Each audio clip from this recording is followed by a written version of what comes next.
Los Angeles had a rhythm of its own, one of chaos wrapped in uneasy calm. In the dangerous neighborhood of Boyle Heights, where streetlights flickered like tired eyes and gang symbols marked territories on crumbling walls, Marcus Blackwood lived in a worn-out house at the end of a narrow, pothole-filled street. His home was a stark contrast to the violence and despair surrounding it.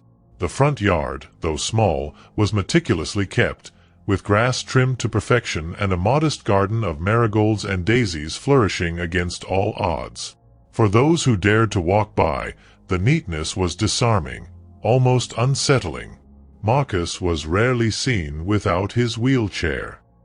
He maneuvered it with precision and confidence, as if the steel frame and wheels were an extension of his body. A degenerative injury to his left knee, the cruel souvenir of a mission gone horribly wrong, had forced him into this new existence. Once a towering operative in the elite ranks of the military special forces, Marcus now moved through life with the calculated grace of a predator conserving energy. It wasn't the chair that confined him, it was the memories. They haunted him relentlessly, vivid and merciless. Night after night, he woke up drenched in sweat, his heart racing, as scenes of desert combat and the terrified face of his daughter, Emily, merged into one recurring nightmare. She had died while he was on duty, and the weight of that guilt was heavier than any physical injury. He had buried himself in this run-down neighborhood to avoid the gaze of those who might recognize him as the man he once was. Here, he was just Marcus, the quiet, disabled man who kept to himself.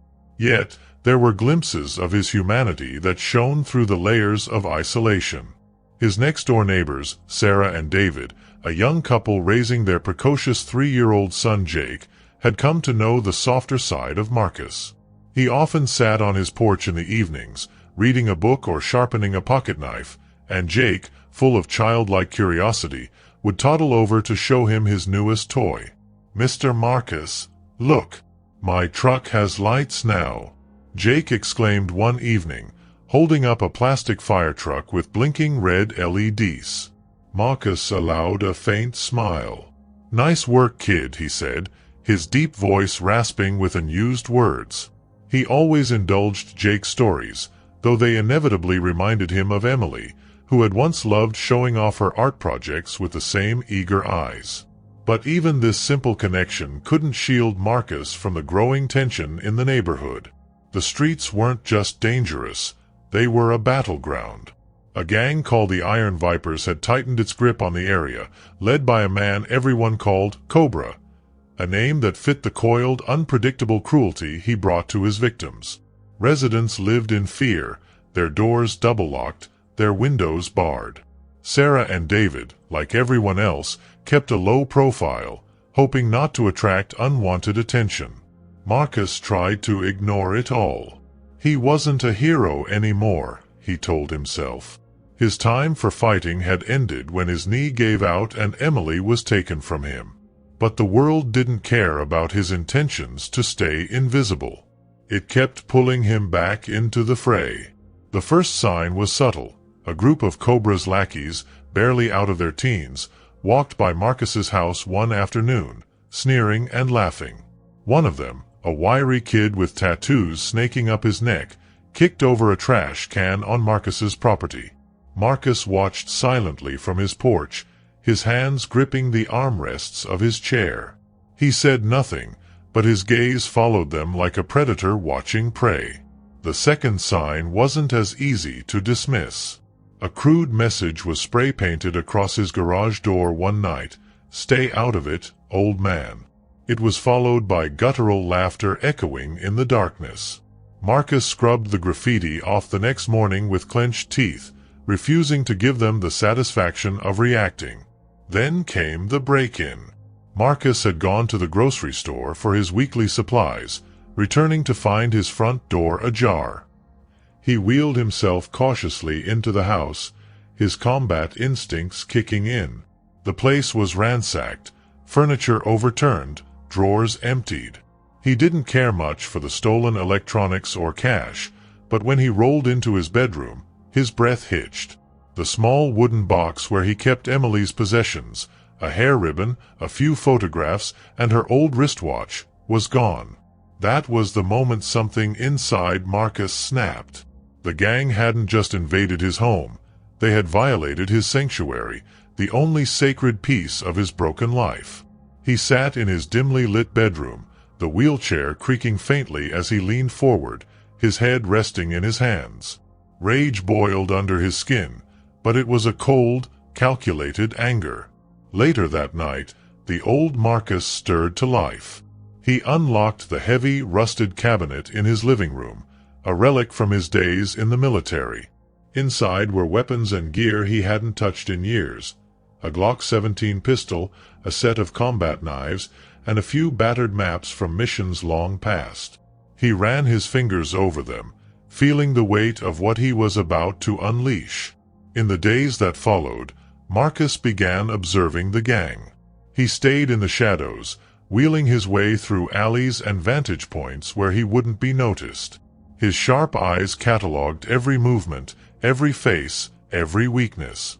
He marked their meeting spots on a map, noting the times they congregated and the routes they took.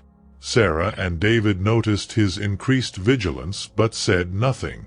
Jake, however, was too young to understand the change in his friend. "Mr. Marcus, will you help me fix my truck again tomorrow?" he asked one day, his little hands gripping the porch railing.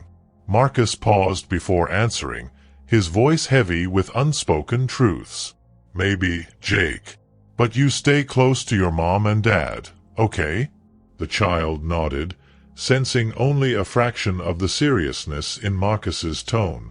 By the end of the week, the first whispers began spreading among the gang. Cameras around their safe house were mysteriously disabled. Threatening messages, short, cryptic, and unnerving, appeared on their walls. "I see you." Cobra, hearing about these incidents, laughed it off at first. "Just some joker trying to scare us," he said, flicking a cigarette into the street. But as more of his men reported the eerie sense of being watched, even he started to grow uneasy. For Marcus, it was just the beginning. They had taken Emily's watch. They had crossed a line. They had no idea who they were dealing with. The air was thick with tension as Marcus Blackwood tightened his grip on the armrests of his wheelchair. The once quiet battle he waged against the Iron Vipers had escalated, but their latest move went beyond mere intimidation. They had taken Jake, the young boy who had unknowingly become Marcus's tether to humanity. The gang's cruelty had pushed the ex-soldier into a state he had sworn never to revisit, the sharp-edged focus of a warrior preparing for combat. Darkness cloaked the neighborhood as Marcus positioned himself outside the warehouse he had identified through weeks of meticulous surveillance. The structure, a decaying relic of an old industrial district, served as one of the Vipers' lesser-used hideouts. Tonight, it was where they had chosen to make their cruelest point, using Jake as leverage to silence and control the neighborhood. Marcus's instincts took over as he planned his approach. He scanned the building for vulnerabilities, noting the broken windows on the second floor and the wide gaps in the rusted fencing. The gang had grown careless, assuming their dominance made them untouchable. They didn't anticipate someone like Marcus, someone who had nothing left to lose and everything to fight for. Sliding a small tactical bag from the side of his wheelchair, Marcus pulled out his tools, a Glock 17 with a suppressor, a compact knife, and a custom-made device designed to short out electrical circuits. His heart pounded steadily, not with fear, but with purpose. This wasn't about revenge. It was about saving a child and ensuring that the terror Cobra and his men inflicted would not destroy another family. He moved silently through the shadows, wheeling himself along the perimeter of the warehouse. The scent of oil and rust hung in the air, mingling with the faint sound of laughter from inside. The gang was too confident, their guard down as they celebrated their perceived invincibility. Marcus didn't stop to feel hatred or anger. Those emotions were distractions. His mind was a finely tuned machine, calculating his every move. Using the grappling hook launcher attached to his chair, Marcus secured a line to the second-floor window. The motorized mechanism whirred softly as it lifted him off the ground, the wheelchair ascending with precision. Once inside, he paused to listen. Voices echoed from below, a crude mix of taunts and drunken boasts. "Kid scared out of his mind," one voice sneered. "Bet his parents won't be so slow to pay up next time." Marcus clenched his jaw. The thought of Jake, a boy no older than 3, surrounded by these men fueled his resolve. He adjusted his position, keeping low as he moved toward the staircase that led to the ground floor. From his vantage point, he spotted 2 gang members stationed near a makeshift office where Jake was likely being held. One was slouched in a chair, distracted by his phone, while the other lazily leaned against the wall, holding a bottle of beer. Marcus didn't hesitate. He rolled forward with deliberate silence, his knife glinting in the faint moonlight. The first man didn't notice the blade until it was too late. A quick, clean strike ensured he wouldn't sound an alarm. The second man turned just in time to see Marcus's silhouette. He opened his mouth to yell, but Marcus was faster, slamming the heavy armrest of his wheelchair into the man's gut. As the gang member doubled over, Marcus delivered a sharp blow to his temple, rendering him unconscious. He checked the office door. It was locked. Reaching into his bag, he pulled out a small explosive charge, one designed to breach doors without creating too much noise. Within seconds, the lock shattered, and the door creaked open. Inside, Jake sat on the floor, his small frame shaking as tears streamed down his face. The sight pierced through Marcus's hardened exterior. He wheeled himself closer, his voice softer than it had been in years. "Jake, it's me. You're safe now," he said, extending a hand. Jake's wide, terrified eyes recognized the familiar face. He stumbled forward, wrapping his tiny arms around Marcus's chest. "Mr. Marcus," he whimpered, "I wanna go home." "You will," Marcus promised, his tone resolute. "But we have to move quickly. Can you stay quiet for me, Jake?" The boy nodded, clutching tightly to Marcus as he tucked him securely into a makeshift harness on the back of his chair. The child's weight added strain, but Marcus barely noticed. His body operated on adrenaline, his focus honed on the task ahead. The escape wasn't smooth. As Marcus navigated toward an exit, a burst of voices erupted from the far side of the warehouse. One of the gang members had discovered the unconscious guards. "They're down. Someone's in here," a voice shouted. Marcus's pulse quickened, but his movements remained controlled. He activated the device to short out the warehouse's electrical system. Sparks erupted from the breaker box, plunging the entire building into darkness. The gang members cursed loudly, fumbling in the pitch black. Using the confusion to his advantage, Marcus moved swiftly toward the nearest exit. The sound of footsteps grew louder as Cobra's men closed in. One of them fired blindly, the gunshot echoing in the cavernous space. Marcus maneuvered through the maze of crates and debris, his wheelchair's motor straining under the added weight. Near the exit, 2 more gang members appeared, flashlights cutting through the darkness. Marcus drew his Glock, firing 2 silenced shots in quick succession. The men crumpled to the ground, their weapons clattering uselessly. Pushing through the door, Marcus emerged into the cool night air. He didn't stop, propelling himself down the alley as shouts erupted behind him. Jake clung to him tightly, his sobs muffled against Marcus's back. By the time they reached the safety of a side street, the sounds of pursuit had faded. Marcus slowed, his breaths heavy, his muscles burning. He unstrapped Jake, holding the boy close for a brief moment. "It's okay," he said, his voice steady despite the exhaustion. "We're almost home." Jake nodded, his tears subsiding as he clung to the one person who had proven capable of protecting him. As they reached Marcus's house, Sarah and David rushed out, their faces etched with panic and relief. Sarah collapsed to her knees, pulling Jake into a fierce embrace, while David clapped a trembling hand on Marcus's shoulder. "You saved him," David said, his voice choked with emotion. "We don't know how to thank you." Marcus didn't respond. He simply nodded, his gaze drifting toward the darkened streets. He knew this wasn't over. Cobra wouldn't let this go unanswered, and the war he had tried to avoid was now inevitable.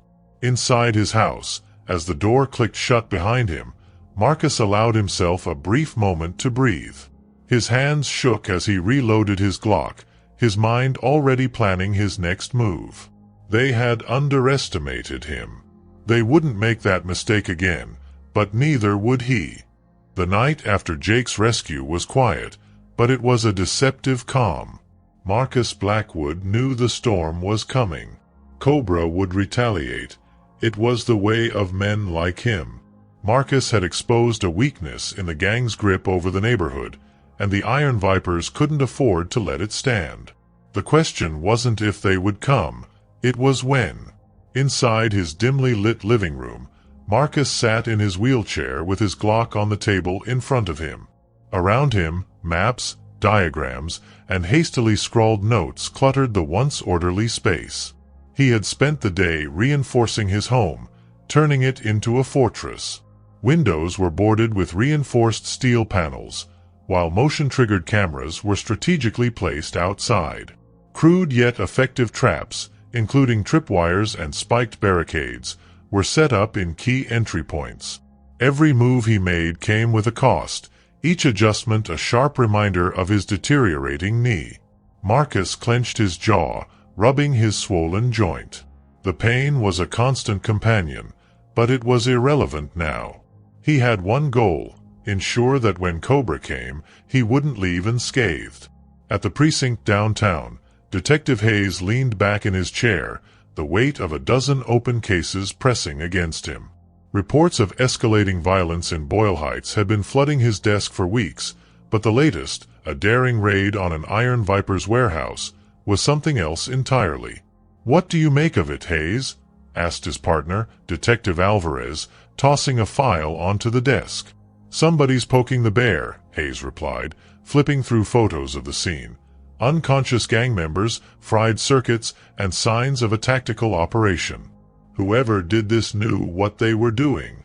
Alvarez chuckled grimly. "Vigilante. More like a professional." Hayes rubbed his temples. "And if the Vipers are getting hit like this, they'll retaliate. Hard." His curiosity led him to Marcus's door that evening. Hayes had a hunch. Something about the way the neighborhood residents spoke of the quiet man in the wheelchair felt significant. As Hayes knocked, he noticed the reinforced panels on the windows and the faint glimmer of a camera lens above the porch. Marcus opened the door cautiously, his expression unreadable. "You're the detective," Marcus said flatly, rolling back slightly to let Hayes enter. "And you're the guy who's been keeping this neighborhood from burning down," Hayes countered, stepping inside. His eyes scanned the room, taking in the maps and makeshift arsenal. "This isn't a coincidence, is it?" Marcus didn't answer immediately. Instead, he rolled to the table and picked up a folder. He tossed it to Hayes, who opened it to find pictures, maps, and a list of names connected to Cobra and the Iron Vipers. "I've been watching them for weeks," Marcus said, his voice steady. "They've tightened their grip on this place. I gave them room. Stayed quiet. But they took a kid."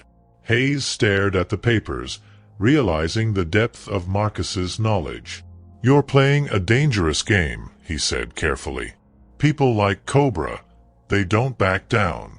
They destroy everything in their way." "Not this time," Marcus said, his tone like steel. "Not here." The Iron Vipers made their move 2 nights later. Under the cover of darkness, Cobra and a dozen armed men surrounded Marcus's house. Cobra, wearing a leather jacket adorned with the gang's serpent insignia, barked orders as his crew moved into position. "He thinks he's untouchable," Cobra snarled. "Time to show him what happens when you mess with us." From inside, Marcus watched the monitors linked to his outdoor cameras. He had been waiting for this. Calmly, he armed himself, the Glock strapped to his side, a combat knife sheathed on his chair, and a modified shotgun mounted to a swiveling bracket. His traps were ready, and so was he. As the first man breached the backyard fence, a tripwire activated, releasing a spray of barbed spikes.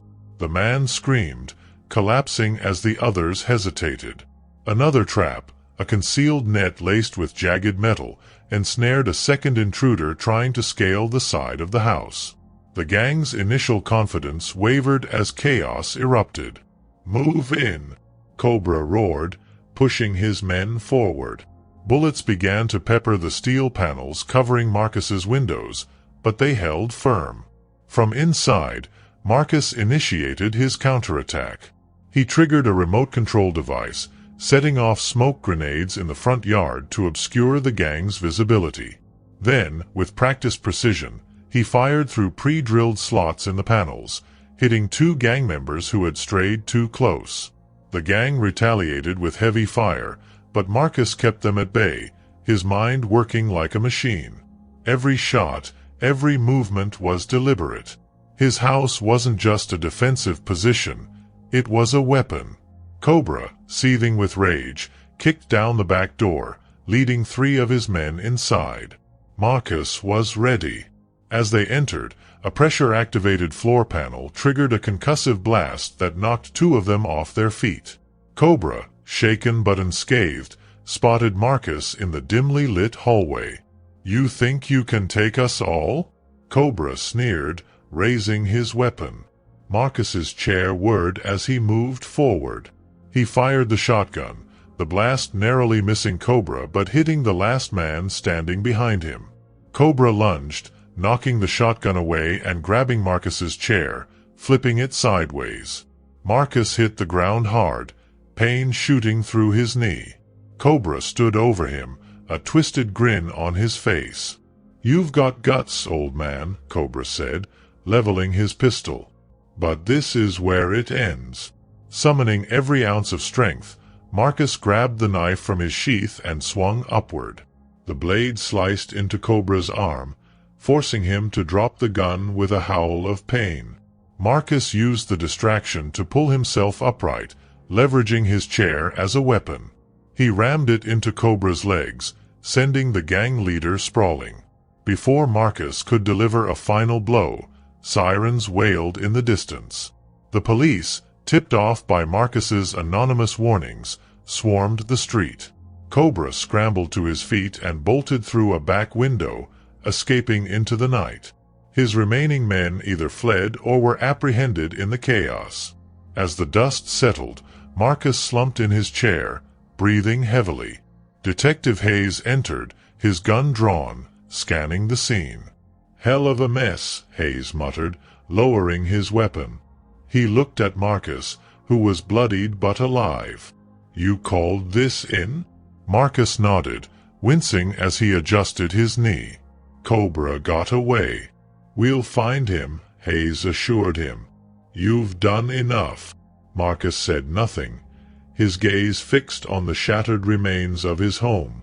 He knew Cobra would return, and next time, the fight would be even deadlier. But for now, the neighborhood was safe, and Jake was home with his parents. That was enough for tonight. The aftermath of the Iron Viper's assault left the neighborhood in a fragile calm. Most of Cobra's men were either arrested or nursing their wounds, but Marcus Blackwood knew better than to consider the fight over. Cobra had escaped, and a man like him wouldn't slink away quietly.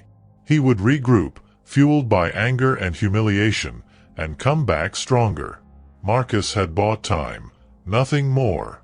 Inside his battered home, Marcus began his preparations.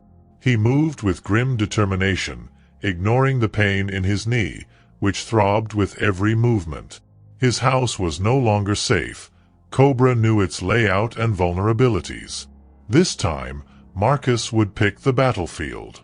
Late one night, a package was delivered to one of Cobra's remaining safe houses, a large warehouse on the outskirts of the city. The gang leader, sitting in a dimly lit room surrounded by a few loyal lieutenants, scowled as he opened the box. Inside was a single object, Emily's stolen wristwatch, polished to a shine. Tucked beneath it was a note, written in bold, sharp letters. "Come alone. Tonight. The old dockyard. No police." Cobra's blood boiled as he crushed the note in his fist. "This cripple thinks he can challenge me," he spat, pacing like a caged animal. One of his men hesitated before speaking. "It could be a trap, Cobra. Maybe we—" Before he could finish, Cobra slammed him against the wall. "It's always a trap. But I'm not letting some washed-up soldier get the better of me. We're going, and we're ending this." He grabbed his jacket, his eyes burning with resolve. The dockyard was a graveyard of rusted shipping containers and abandoned cranes, its silence broken only by the occasional lapping of water against the docks. Marcus had chosen this place carefully. The open spaces would limit Cobra's ability to use numbers to his advantage, and the narrow alleys between containers would create choke points he could control. From a high vantage point, Marcus watched through a pair of binoculars as Cobra's convoy arrived. Despite the note's instructions, Cobra had brought backup. 6 heavily armed men fanned out behind him as they entered the yard. Marcus smirked grimly. He had expected this. The first explosion tore through the night like a thunderclap. A vehicle at the rear of the convoy erupted into flames, sending Cobra's men scattering for cover. Marcus had rigged the dockyard with remote-controlled explosives, each positioned to cut off escape routes and funnel the gang toward a central killing zone. Cobra's men shouted as they searched for their attacker, their flashlights sweeping through the maze of containers. But Marcus moved like a ghost, navigating the shadows with practiced precision.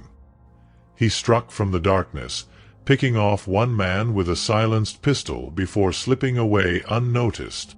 The second man fell as Marcus triggered a tripwire, releasing a crate that crashed down with bone-shattering force. The remaining gang members, now panicked, huddled near Cobra, their weapons trained on every shadow. "You think hiding will save you?" Cobra roared, his voice echoing in the cold night air. "Come out and face me, you coward." Marcus's voice came from nowhere and everywhere at once, amplified by a small speaker system he had hidden throughout the yard. "I'm not hiding, Cobra. I'm hunting." The taunt enraged Cobra, who fired blindly into the darkness. "Kill him. Find him now," he screamed at his men. But Marcus had turned the dockyard into a labyrinth of death. A flash grenade erupted near the gang, disorienting 2 of them long enough for Marcus to dispatch them with swift, silent shots. Another man tripped a pressure plate, triggering a gas canister that filled the air with a choking fog. Marcus moved through it effortlessly, while his prey coughed and staggered in confusion. By the time Cobra reached the center of the yard, he was alone. His men were either incapacitated or fled. Breathing heavily, his pistol clutched tightly in his hand, he turned in frantic circles, searching for the man who had dismantled his crew. "You think you've won, Blackwood?" Cobra shouted. "You're nothing without your toys. Face me, one-on-one." From the shadows, Marcus wheeled forward. The flickering light from a nearby fire illuminated his face, which was cold and expressionless.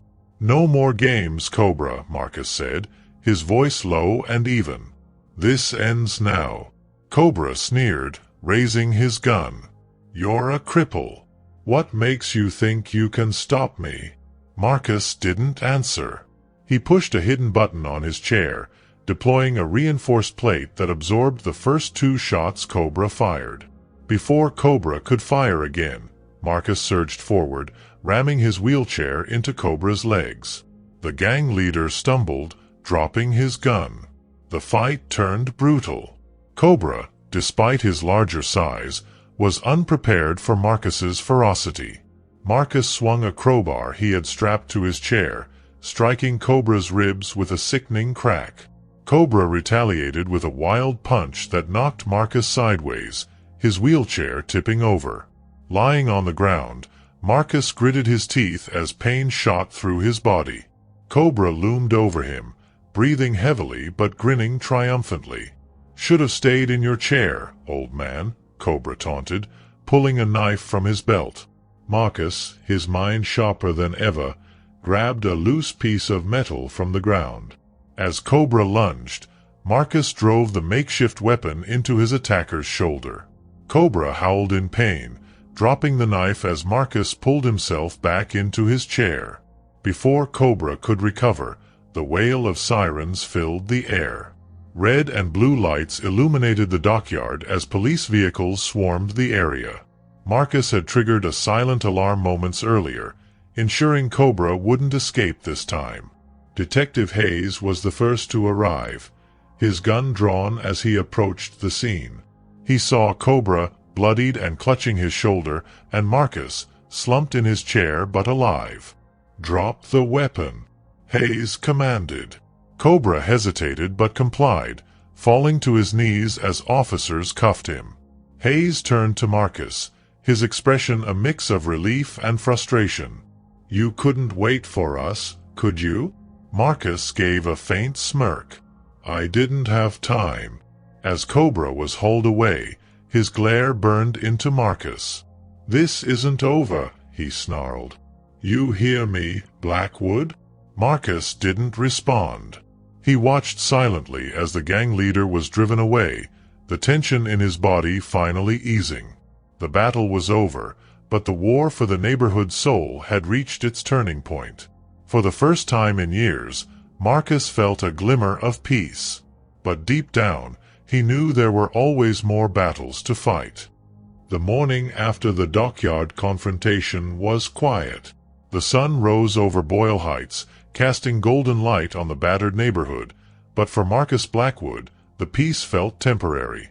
His home bore scars from the Iron Viper's assault, broken furniture, bullet-pocked walls, but the real damage lay in his body. His knee was swollen beyond recognition, and his muscles ached from the brutal fight with Cobra. Yet, there was a strange calmness in his mind, a clarity he hadn't felt in years. Seated at his kitchen table, Marcus wrapped a fresh bandage around his knee, wincing as he adjusted the tightness. The small victories were what he clung to now. Jake was safe, Cobra was behind bars, and the gang's hold on the neighborhood was crumbling. Detective Hayes had assured him that the police were dismantling the Viper's operations piece by piece. But Marcus knew the cleanup wasn't over. Later that day, Sarah and David stopped by with Jake. Sarah held a casserole dish, her hands trembling slightly as she placed it on the table. "We wanted to thank you," she said, her voice soft but sincere. "For Jake. For everything." David nodded, his expression serious. "You didn't have to put yourself on the line for us, Marcus. But you did. I don't know how we repay that." "You don't," Marcus replied simply. He looked at Jake, who was clinging to his mother's leg. "Just keep him safe." Jake hesitated, then walked over to Marcus, clutching something in his small hands. "Mr. Marcus," he said, his voice barely a whisper, "I made this for you." He held up a drawing, a crayon depiction of Marcus in his wheelchair, with the words "My Hero" scrawled above. For a moment, Marcus couldn't speak. He took the drawing with trembling hands, his throat tightening. "Thank you, Jake," he said finally. "This means a lot." As days turned into weeks, the neighborhood began to heal. The remaining members of the Iron Vipers scattered or were arrested, and the once constant tension in the streets gave way to cautious optimism. Inspired by Marcus's stand, residents started reclaiming their community. Walls once marked with gang graffiti were repainted with vibrant murals. Neighbors organized cleanups, turning vacant lots into gardens. Even Sarah and David helped establish a community watch program. Marcus, however, kept a low profile. His body demanded rest, and his mind was still grappling with the trauma of the past weeks and years. He spent most of his time fixing the damage to his home, though his knee made even simple tasks agonizing. One morning, as he struggled to replace a shattered window, a knock on the door interrupted him. It was Detective Hayes. The officer stood on the porch, holding a brown folder under one arm and a bag of takeout in the other. "Figured you could use a hand," Hayes said, stepping inside without waiting for an invitation. Marcus raised an eyebrow. "Not exactly protocol, is it?" Hayes shrugged. "Call it community service." The two men worked in relative silence, the only sounds the hammering of nails and the occasional creak of Marcus's wheelchair. When the repairs were done, they sat at the table, eating lukewarm sandwiches from the takeout bag. "I've got news," Hayes said, pushing the folder toward Marcus. Inside were documents detailing the police's progress against the Iron Vipers. "Cobra's network is falling apart. We've seized weapons, drugs, you name it. He's looking at decades in prison." Marcus glanced through the folder, nodding. "Good." Hayes leaned back, studying Marcus. "You know, you could help us. A guy with your skills. You'd make a hell of a consultant." Marcus chuckled dryly. "I've had my fill of wars, Hayes. This was the last one." "Maybe," Hayes said. "But the neighborhood could use someone like you. Someone to keep things steady." Marcus didn't respond immediately. Instead, he looked at Jake's drawing, pinned to the wall beside his maps. "The neighborhood doesn't need me. It needs people like Sarah and David. People with hope." Hayes nodded, understanding. "Fair enough.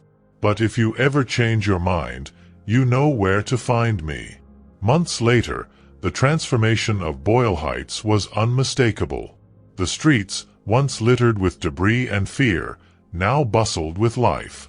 Children played outside without glancing nervously over their shoulders. Families gathered at the newly built community center, a project spearheaded by Sarah and David, who had become unofficial leaders of the neighborhood. Marcus found a new role for himself, not as a fighter, but as a mentor.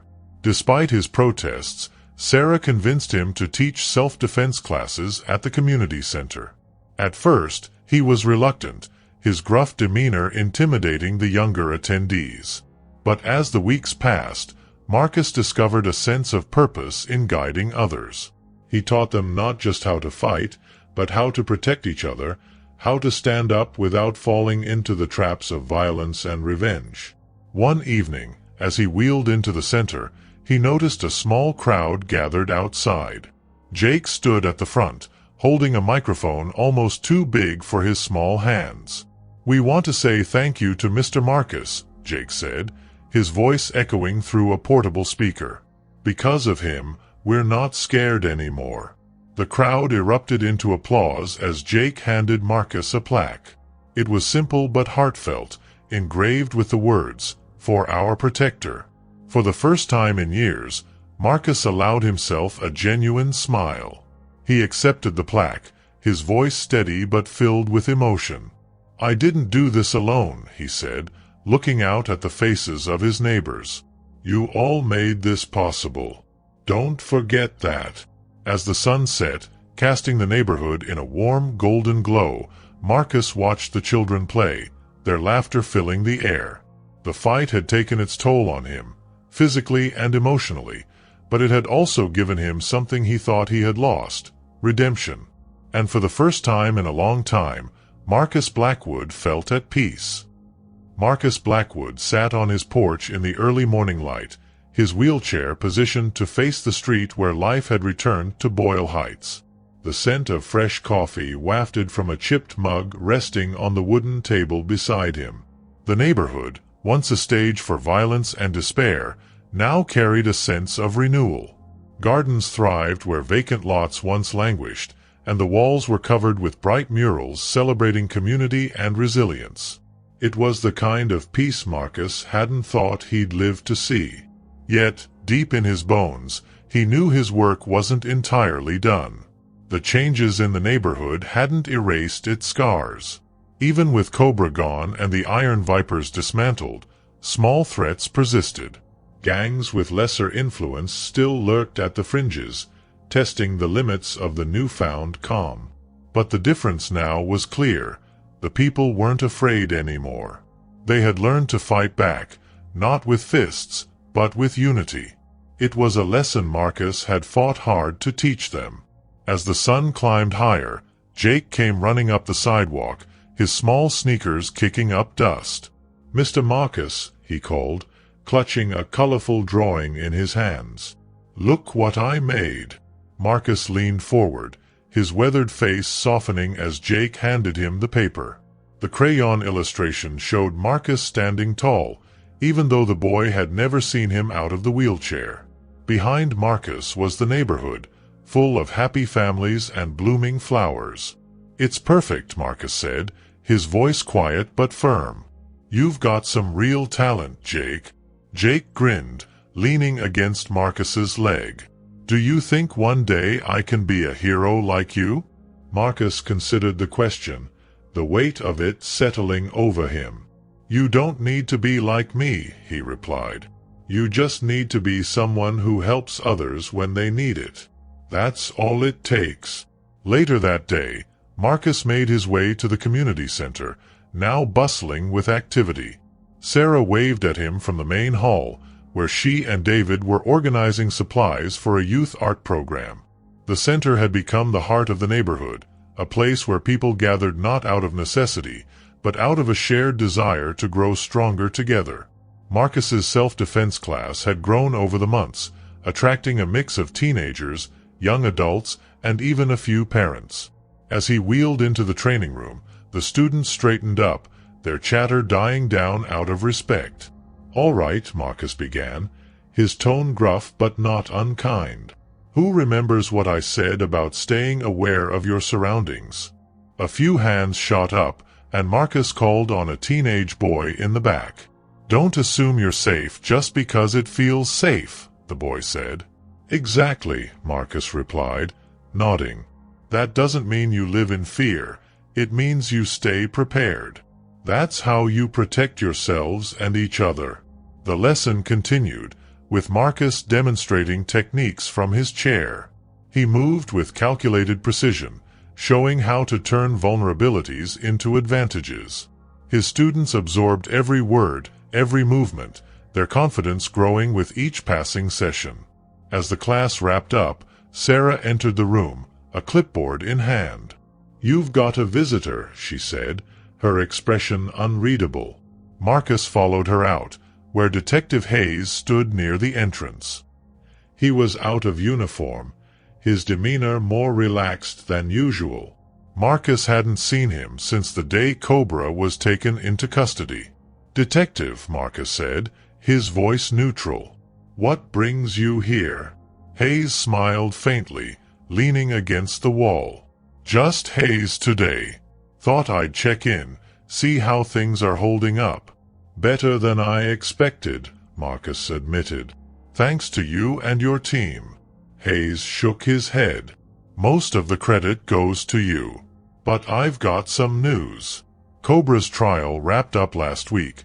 He's looking at life without parole. His network's completely dismantled. No loose ends." Marcus nodded, absorbing the information. A part of him felt relief, but another part remained cautious. "Good to know. There's one more thing," Hayes continued, his tone shifting.